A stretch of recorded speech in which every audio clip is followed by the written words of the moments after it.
Last year, NBA fans and fantasy basketball GMs watched as young players performed well, but finished just on the cusp of greatness. Which of these strong performers is ready to take the next step this season? Let's dive into the year's top 10 breakout fantasy basketball candidates. At number 10, we have Michael Porter Jr., small forward, power forward, Denver. MPJ took a huge step forward in year 2, seeing his minutes nearly double and his production following suit. He averaged 19 points, 7.3 boards, 2.8 triples, and 1.1 dimes across 31.3 minutes while shooting 54, 44, 79 splits.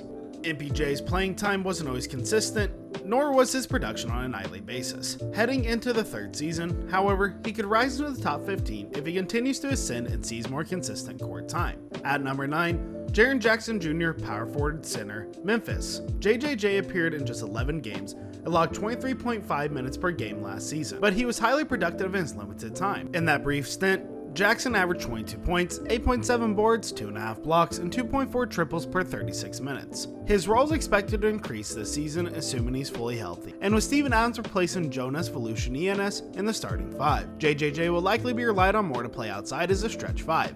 After an injury-riddled start to his career, could this be the season he stays on the court and lives up to his massive potential? At number 8, we have OG Anunoby, small forward, power forward, Toronto. I had a tough time pegging Anunoby as a breakout here, given his strong 2020-21 production, but I really believe he can provide more this season. Last season, Anunoby averaged 15.9 points, 5.5 boards, 2.4 triples, 2.2 assists, and 1.5 steals, while shooting 48, 39, 78 splits.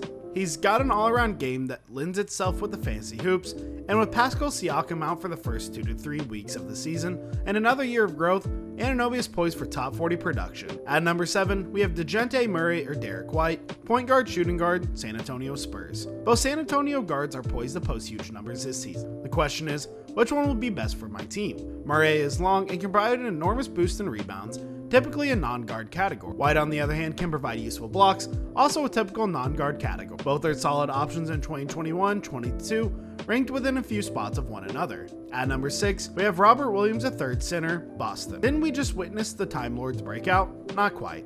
In 2020-21, Williams averaged just 18.9 minutes per game while posting some strong numbers.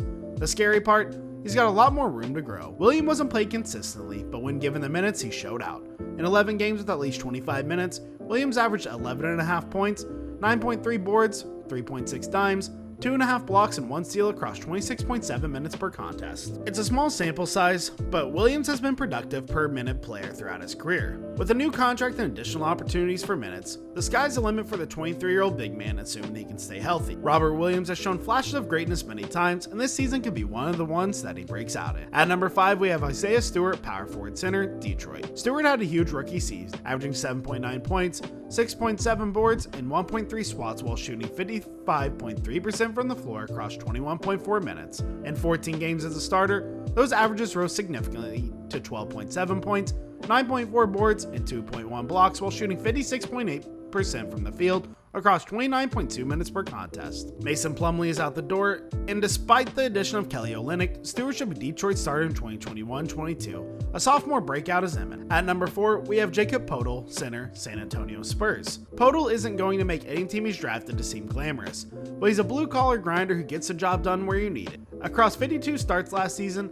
he posted 15 double-doubles and averaged 9.8 points, 8.6 rebounds, and 2 blocks while shooting 62.6% from the floor. With Rudy Gay, DeMar DeRozan, and Patty Mills gone, Poeltl should have a clear path to 25 to 30 minutes, making him a huge fantasy value and breakout. At number 3, we have Kevin Porter Jr., shooting guard, small forward, Houston. After being called up from the G League, KPJ averaged 17.9 points, 6.5 dimes, 4 boards, and 2.1 triples over 23 regular season games for the Rockets. Though he's got some work to do on his shooting efficiency and turnovers, he's a gifted offensive playmaker who could ascend even further in year 3 with the full season to work with in Houston. Kevin Porter Jr. exploded onto the scene last year, and this season he's sure to bring fantasy owners tons of production. At number 2, we have Nickeil Alexander-Walker, shooting guard, small forward, New Orleans Pelicans. It's time for an NAW breakout in the Bayout. Across 13 starts last season, the second-year guard averaged 19 points, 5 rebounds, 3 assists, and 3 triples.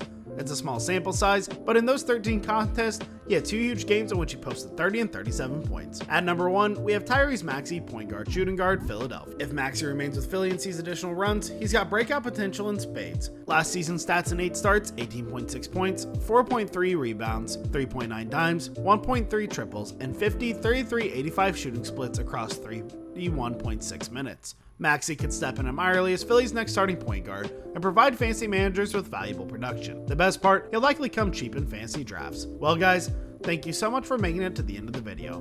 Be sure to smash that like button, subscribe to Sports Source, and ring that notification bell so you never miss another video. Thanks for watching.